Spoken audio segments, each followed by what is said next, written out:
Washington Bureau reporter Samantha-Jo is joining us live now at 5:07 to break all this down for us. Hi, Samantha-Jo.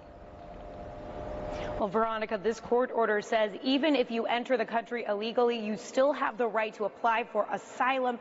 Many of these people are fleeing violence from Central America. And the major problem with these ports of entry is that they're being backed up as thousands are approaching in these caravans.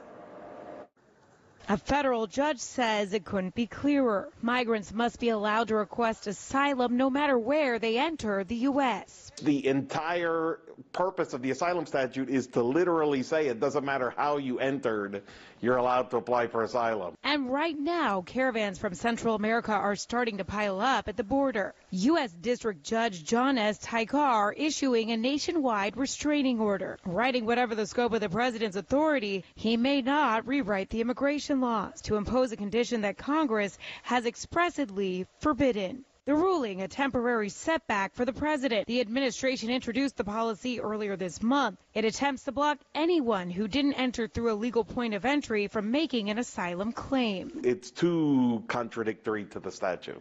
What impact will the judge's decision have in the coming days at the border? Immigration attorney Leon Fresco says those seeking asylum will be able to do so regardless of how they entered. If you present yourself as a refugee at the border, then the Border Patrol has to ask you certain questions, and if you articulate a fear of returning to your home country, 90% do get released into the interior of the United States to await their asylum hearing. In response to the restraining order, the Department of Homeland Security and the Department of Justice signaled they intend to defend the policy in further court proceedings on December 19th. And that decision will work its way up to the Ninth Circuit and then ultimately the Supreme Court. Something even the president is anticipating. It's a disgrace what happens with the Ninth Circuit.